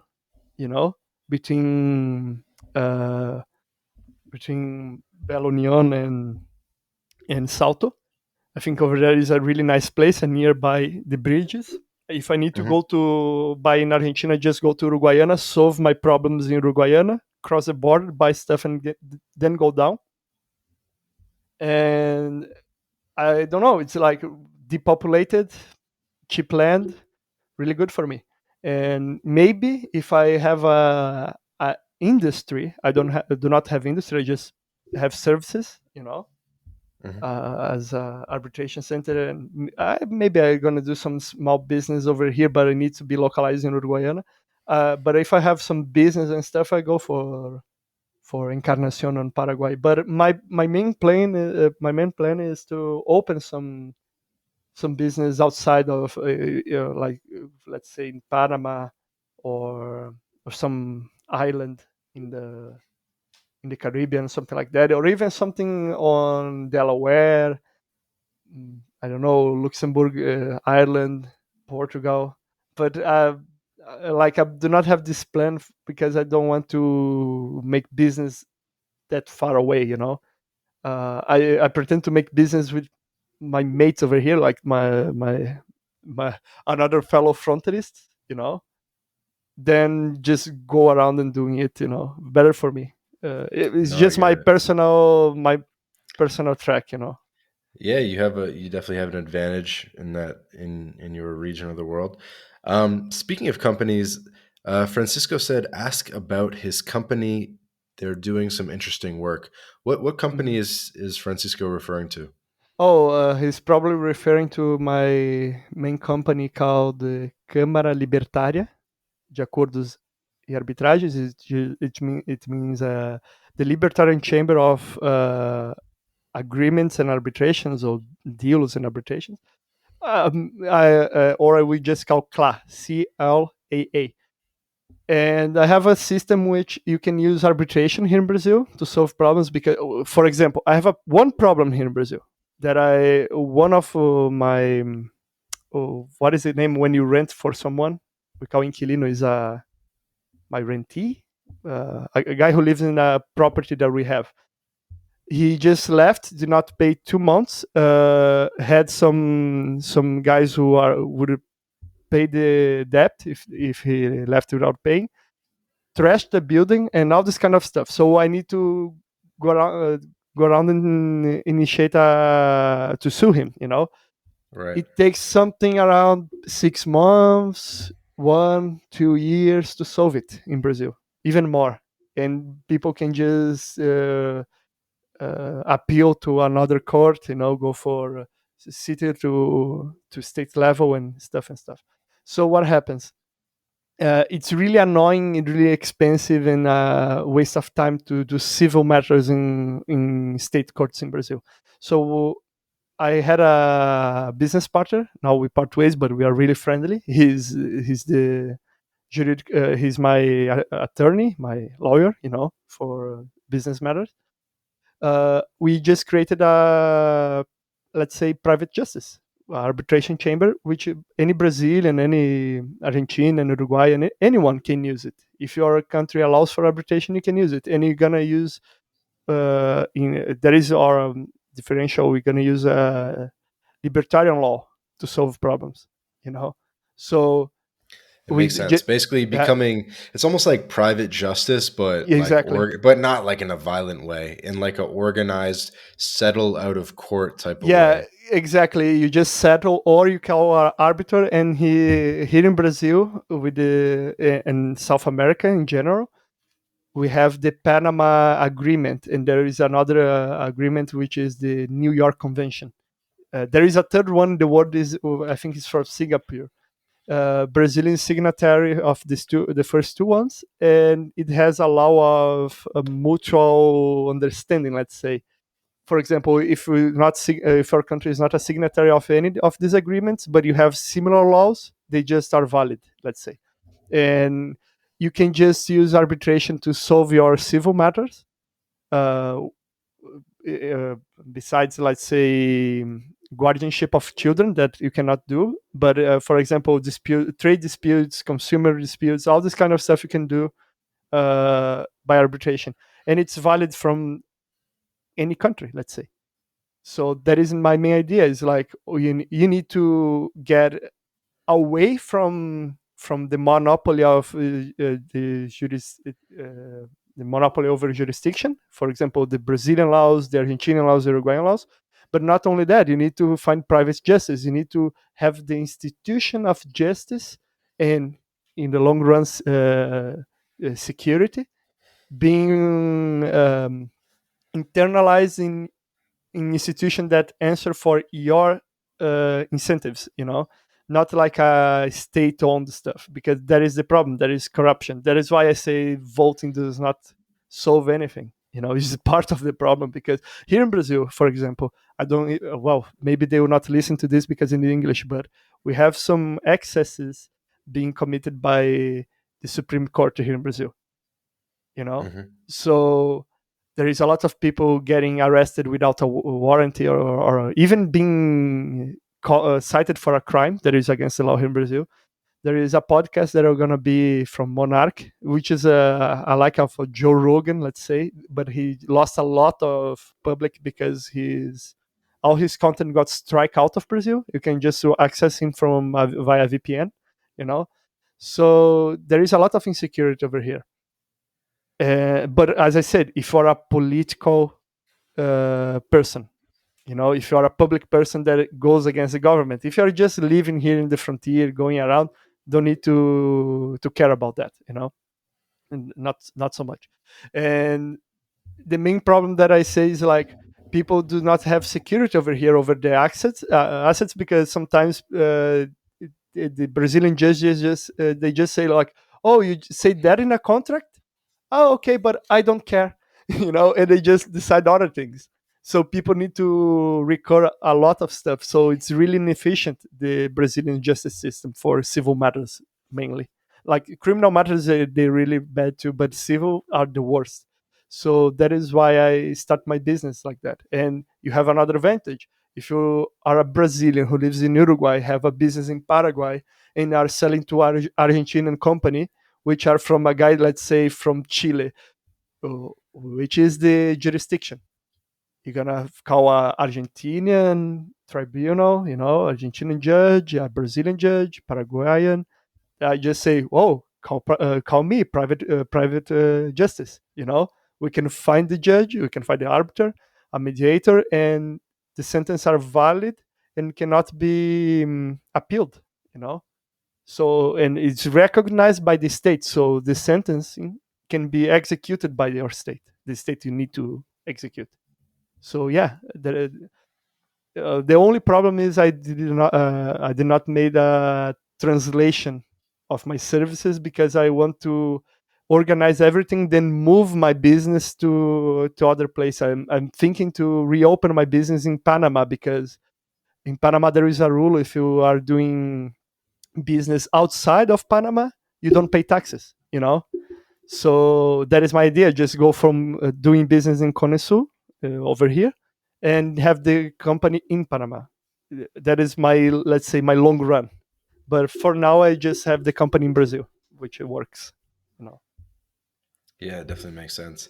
And Mhm. so, beyond just a business for yourself, do you see this type of system having larger implications where people are, settling out of court, doing Yeah. sort of self arbitration, and basically taking another item away from the state that we thought was previously one of the only core reasons for the state, was Hmm. I Yeah, guess justice, security, all those kind justice. of stuff. Yeah, Yeah, yeah. man. Just to, I'm not want to sound arrogant or something like that, but maybe I'm mistaken, but I think I'm the first business like that in the world. A libertarian justice system. Hmm. I'm not saying I'm flawless or perfect or anything like that, but I was like, wait a second. There is like 60 years of libertarianism in these ideas in the United States. Why there isn't an arbitration chamber over there solving that using libertarian law? Why private property? Why I am the first or most notorious? Let's say why that is the case. So I think there is another problems in my opinion over the American and Canadian libertarian movements. They are like a bit statist. You don't have, let's say, the classical liberal term, so you merge with libertarians. So minarchists, classical liberals, objectivists, utilitarians can be libertarians. Here in Brazil, it's just the anarcho-capitalists who are following the Austrian school of economics, Murray Rothbard, Hans Hermann Hoppe. There are known names over here. So why I think that happens? Because here in Brazil we can feel the boot of the state pressing on our necks. As a Brazilian who is bound to the country, when I lived in Porto Alegre, I just noticed that a lot. Like you don't have options. When I came back to the border, I said, "Oh, I found my options." Not the. It's like I don't want to live in Argentina and receive some wages in pesos. There would be economical suicide. But I can consume over there. So better. I pay less taxes. I have more purchasing power. So I think people who live in Brazil are bound to the Brazilian legislation. They are just I excuse my French, but they just learn by anal ways. Let's say they just get screwed until they start to learn. And the problem that I see in the United States, Canada, and the first world in general, the state is a bit, let's say, comfortable. Is a cushioning state. So Hmm. you are too comfortable to really suffer what the state can screw your life. So you don't care. Let's say, oh, I could be 100% like screw the state. I will not even vote. It's just between two bandits and yada yada yada and be radical. Here in Brazil is almost, let's say, is there even the common sense mind, like, oh, every politician, they just want to pick your pocket and stuff like that. So here in Brazil, when you are a libertarian, you are just like you already boiling with rage against the state. Or in the United States, you are just a patriot. Let's say that is the main difference, in my opinion, about that. Right, That is why right. I Like think people are not Latinos voting. are closer to understanding, I guess, the downfalls of the state or Yeah, the Latinos, they just need a Yeah. book to understand. Yeah, they like Yeah, they, yeah. they just need some directions. It's really we say over here in Brazil. You are familiar with Brazilian politics, the presidency of Brazil. A little bit. Yeah, we have now Lula. Before Lula, Bolsonaro. Before Bolsonaro, Temer, which was a vice president that became a president after Dilma was impeached. We say Dilma alone was the person here in Brazil who made more libertarians. Her politics, her antics, her stupid stuff. She said, like, for example, we need to storage wind to use wind power or something like that. You guys are losing a lot of funny content by not speaking Portuguese. We have the best memes in the world, and that is a statement. Okay, that is a true statement. I believe it. Yeah, Dude, I have one thing I wanted to ask you about. go ahead. What Go is ahead. I was just kind of like looking through your followers on Twitter, and I saw one that was the Movimento Sem Picanha. So Oh, yeah, yeah. That is the funny part. Movimento Sem Picanha. Picanha is a really I don't know what is the name on it's a cut of English. meat. Yeah, it's a cut Picanha, of it's meat, a but cut of meat. I don't know which one because We Brazil we we call it cut meat. picanha too. We call it Okay. picanha. Yeah, what happened here in Brazil? Lula, when he was in campaigning, he said, "Oh, the Brazilian he needs to relax. He needs to eat some picanha and drink some beer from time to time. So if I'm elected, the poor and the working class in Brazil, you're gonna eat some picanha and this stuff." After Lula got elected, he made a pronouncement and said, "Oh, no, no, no, no, picanha was just a metaphor." you know, so people start to make meme movements. So I say, "Oh, we are 60 days without picanha," and just doing this as a joke, and every time, like every bad thing that happens here in Brazil, we just do two things. If something got screwed, we just say, "Oh, there is the price of the picanha." One thing that we say, or Lula made a symbol like Bolsonaro had the guns, the gun fingers, we call arminha, a little gun, let's say. And Lula just took the symbol from horizontal, I put in the vertical and say faz o L, do the L, which is ironic because doing a L in English is losing, So Mhm. so he just said like faz o L, that everything gets better. Lula got elected, everything is going worse, and we are just joking our way to oblivion sometimes. So fuck that. that is really that is really the point. So my follower, the movement Sem Picanha, is just that. It's just make a joke over the government. And yeah, yeah, I even say like there is people say, "Oh, Uruguayan is still in Brazil, and that is not even better than staying here or going to other place." And people who are moving here, they already know. Like people from São Paulo already um, are in love with the city and the border and the frontier, right? Then I tell these people, like, "Oh, just stay in São Paulo then. Don't come here. Just stay in São Paulo. You're better over there." So yeah, that is the main thing about Brazilian politics. We have Dilma, which made a lot of libertarians, and now we have Lula, I think he's gonna break the record. You know, he gonna double the results. Yes, yes, yes. Oh, I don't, Mm. I don't even want to comment on Lula, but I did want to quickly just ask about maybe the international implications or thoughts that you might have for something similar to fronteirismo. So bringing things back Hmm. to the idea of fronteirismo and geo arbitrage. Do you Hmm. think that some of your concepts around fronteirismo could be applied maybe along the edges of the European Union, like maybe between Spain and Gibraltar, or who knows? Or do you think that there's maybe other regions of the world where these fronteirismo concepts could be applied effectively?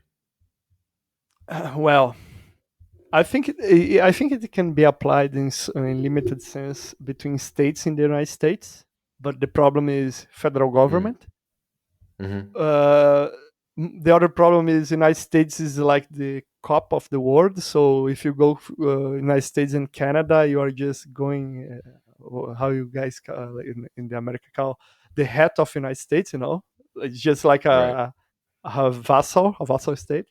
Mexico have all these border crossing shenanigans. I don't need to get into. I think another place to try would be maybe Panama with Colombia and El Salvador.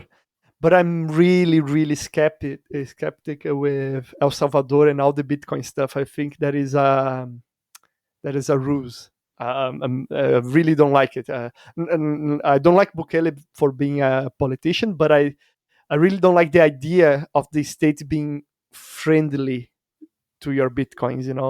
It don't suits me well.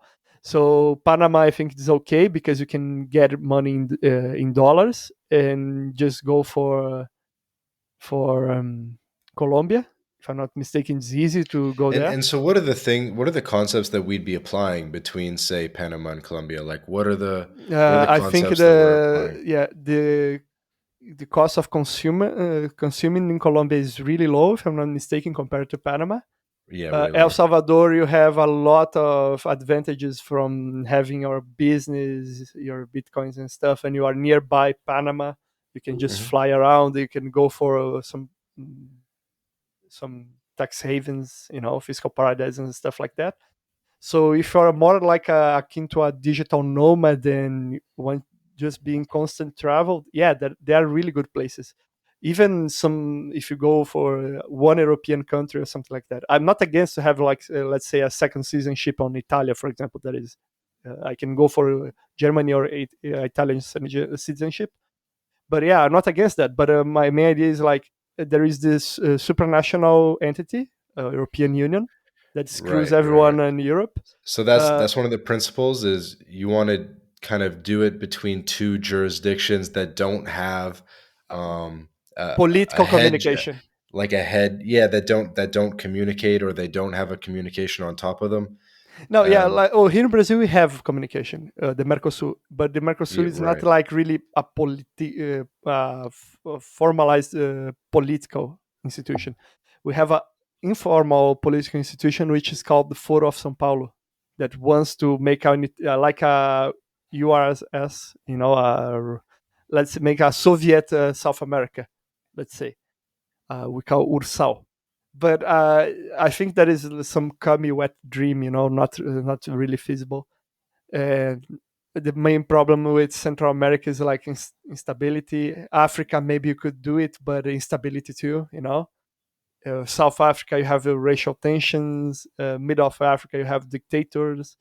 North of Africa, you have, I don't know, maybe Islamic extremists. Here in Uruguay, you have a lot of Arabic people, Palestinians, Lebanese, Jordanians, Syrians, and stuff like that. They are not a problem. So I'm not saying like they are a problem as a people, as a culture, stuff like that. But there is, I think there is more, let's say, extremists over there who are they want to, let's say, behead the infidel than here, for sure. So yeah, the problem about India and China nearby these countries is China in this case, Yes. Asian. Uh, let's say if you go for the Balkans, Serbia, Croatia, Montenegro, well, in the 90s the national sport was civil war and genocide, so I don't think it's a good idea. So you are in the place where nobody cares. Like United States is far away, Russia is far away and is a business partner, China is a business partner too, is far away. So yeah, Australia, New Zealand, they are just islands, and islands, in my opinion, they are prisons. you know Only if you are just if Hmm. you need to be seaborne to do anything, like you need to have a sailboat. But again, constant travel. Hmm. My idea of frontierism is like sedentary life, not like being in front of computer, but I say fixed living, not being a constant traveler.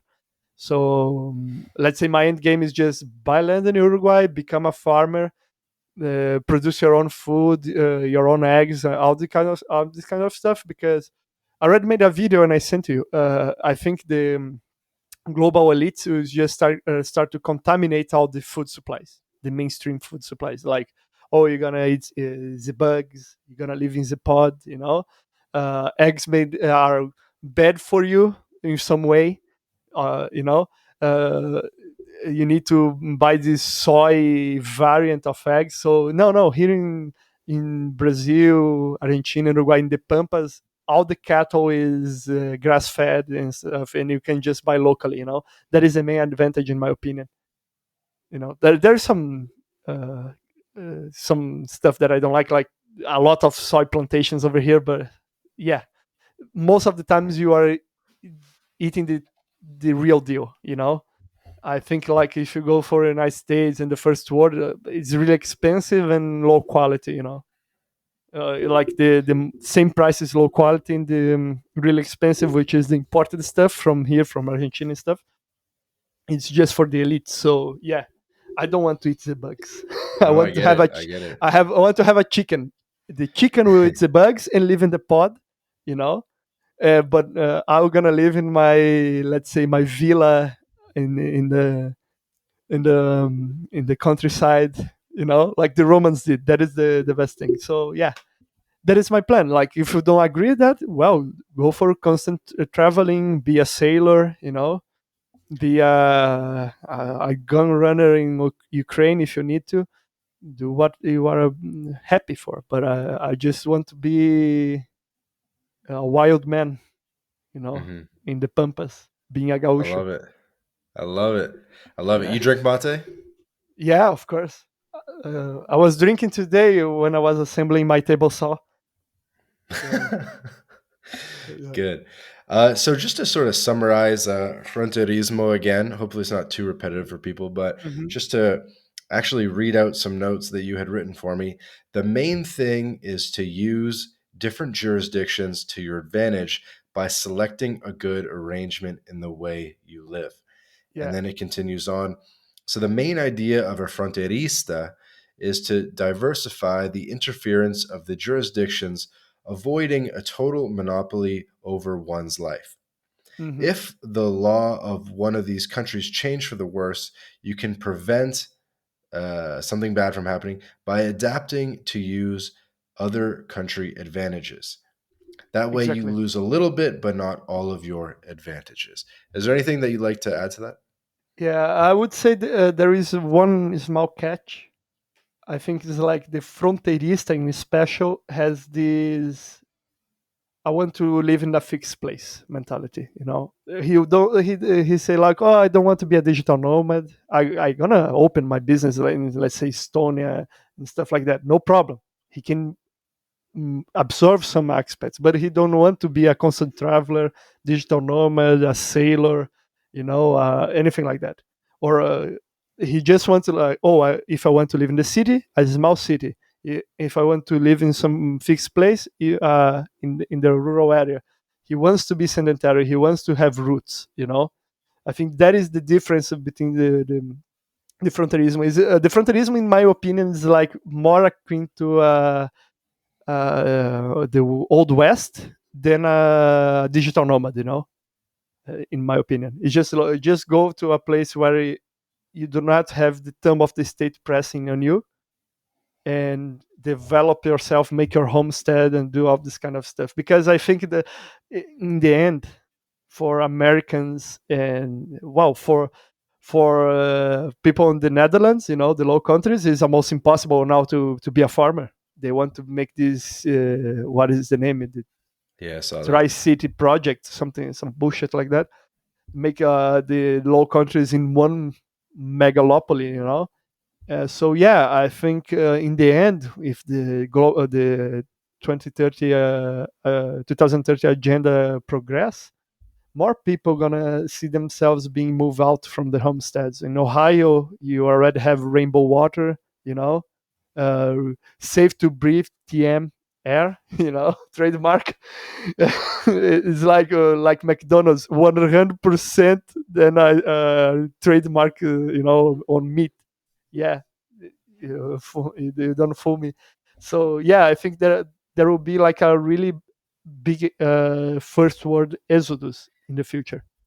I have this opinion. That is my tinfoil hat theory now. It's not about frontierism, but I think like if someone agrees with me, if I will resonate with someone saying, "Oh yeah, of course you cannot live," let's say, even the Amish man living in Ohio got screwed by the government, by this, what I'm talking about, the train wreck over there.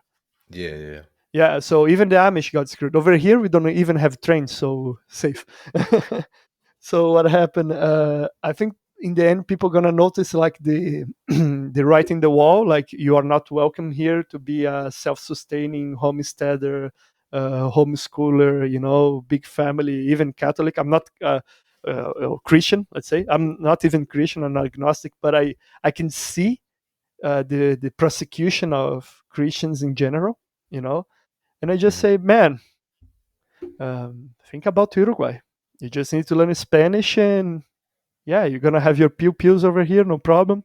Uruguay has a lot of guns per capita. I think it's the most guns per capita from South America.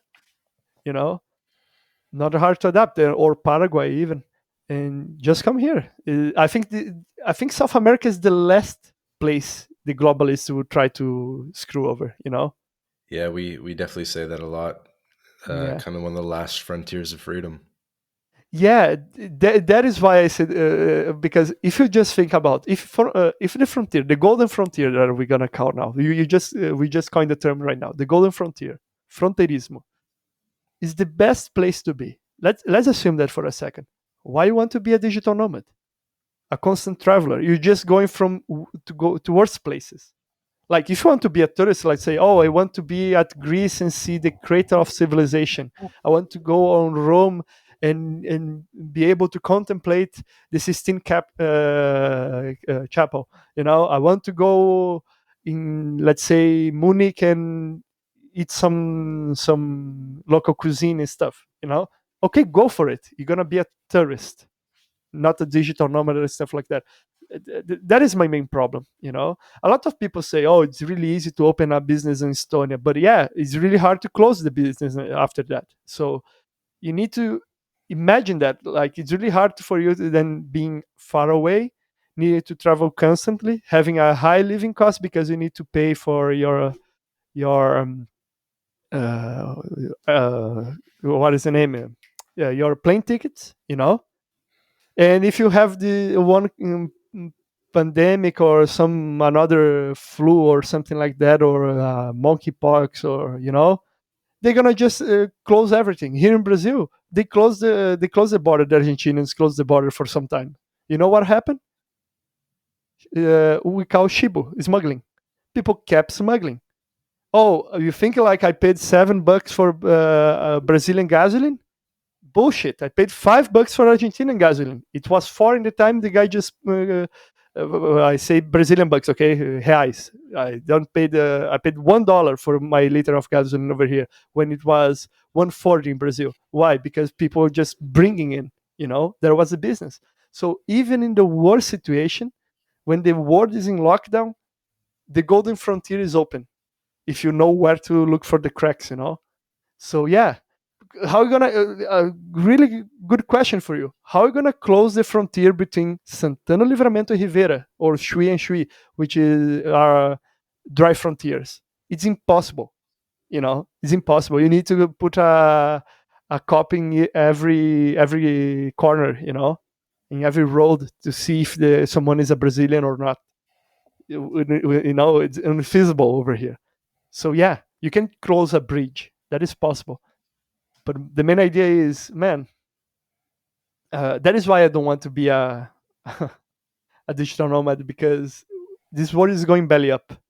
That is my tinfoil hat. Let's say I say that for you guys who listen till now, not to get confused. Oh, fronteirismo is for that. No, fronteirismo is a tool. Let's say if you want to use in this way to get away from globalists, do it. I think it's the best tool we have.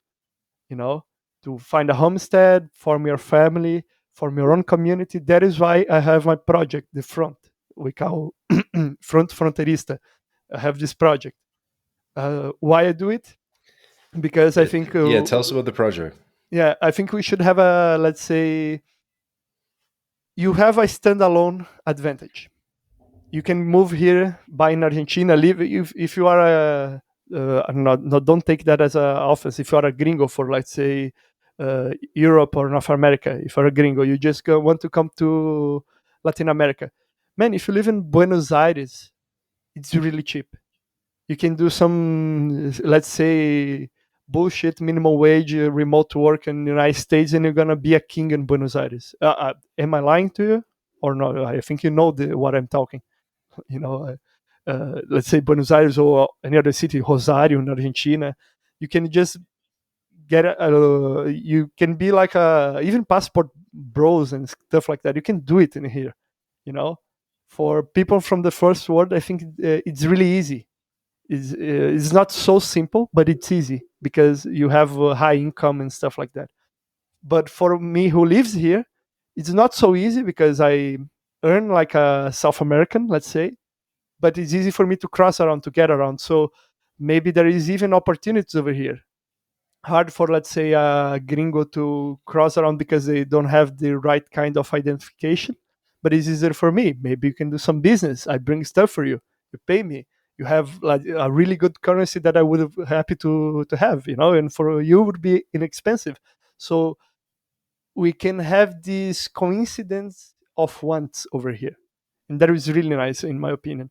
And the main idea of the front is just to bring all the Brazilians into one focal point, all the programmers, all these illustrators, all the businessmen, all this kind of stuff, just sack them from the rest of Brazil. We have like 4 doctors coming to here, that we I made some dealing in convincing, and just bring everyone here, make like a pampa of silicio, a silicon pampa, né? Pampa do silício, I call. Bring all the programmers, technology, and stuff like that. Open business in Uruguay, which have IT exemptions. Paraguay has it too, so you can do a lot of stuff. So my main idea is like you can get a lot of advantages being a standalone guy. I don't like Fhoer, I don't like his group, I don't like libertarians, I don't like anyone. I just want to live alone in Argentina. Do it. You're going to be better, in my opinion. You have more to gain. But if you just build a community, have budding business, people having this coincidence of wants, necessities Mhm. being supplied, and a really dynamic system using private justice, doing formal business, all this stuff, man, you can just explode over here. You Yeah, can I like the it. golden frontier is just right for the picking. You just picking. I say to a lot of people here, in my opinion, the streets are full of gold nuggets, but you need to have the proper, let's say, gloves to take it. It's not everyone who's gonna see it, and not everyone who can lift the gold. Let's say you need to have this dynamic environment to do it. But it is just ripe for the taking. You just need to have people here. That is my vision. If you don't agree, no problem. Just stay where you are. If you agree with me, come here and let's do business. That's my prerogative. Awesome. Well, Fhoer, so let's get to wrapping up. So, Hmm. if people want to engage more with the front community and learn more about Fronterismo, where can they go? I know that there's a pretty active Telegram, but tell us all the different ways people can learn more. Yeah, the Telegram is the main way. We are trying to build something on Matrix, Noster, and something like that. There is some talks about that, but the main way is in Telegram right now. The group is mainly in Portuguese, but we have a lobby for English speakers, Spanish speakers, German speakers, all this kind of stuff. If the necessity arise of like, oh, we need to have like a group folk store for, let's say, Americans coming here, we can open it up. We can share experience. We have a guy, he attends from the name Steve Barron, coming here to Brazil. He's in Uruguay right now, and he gonna visit me over here. And Steve Bannon? Barron, Okay. he has a Hans Hoppe picture. And he's just like a pseudonym. I don't even know the guy's real name. I just know his appearance because he posts some picture. But yeah, he found my group by one of my subscribers who knew him. So yeah, we have a lot of possibilities over here. So of course, Sweet. So the I'll group is precarious definitely, right now for English yeah. Do you want to speakers. read it out? I'll definitely link it up in the show notes, but you want to just read out Yeah, if people want to search? t.me/front, as we is writing in English, underscore, underline, fronteirista is FROTEI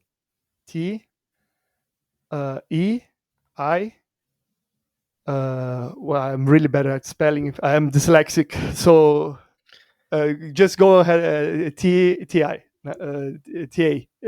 is that? Yeah, I'm dyslexic. I have problems to spell. No worries. Yeah, so it's front_fronterista, which Mhm. is RFONTEIRISTA, Mhm. front_fronterista.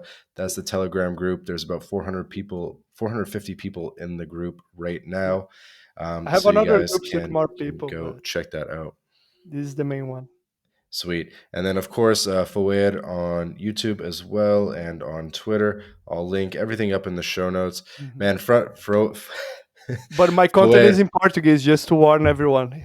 Okay, if you guys, I don't know if I have a good English. I get a bit really uncomfortable sometimes.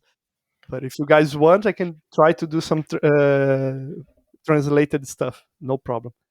Like speak in English, do some snippets of videos, main ideas and stuff, just to have a presentation. Maybe can do yeah, it. absolutely, man. Mhm. So I'll link everything up in the show notes. Fhoer, this was a really fascinating episode. I think everyone got the opportunity to learn a lot more about sort of the Mercosur region and the opportunities that exist on the Golden Frontier, the Golden Zone, and Fronterismo in general. So thank you so much for joining us, Fhoer, again. This has been another episode of the My Latin Life podcast. Thanks to everyone for listening. See ya, man. Bye.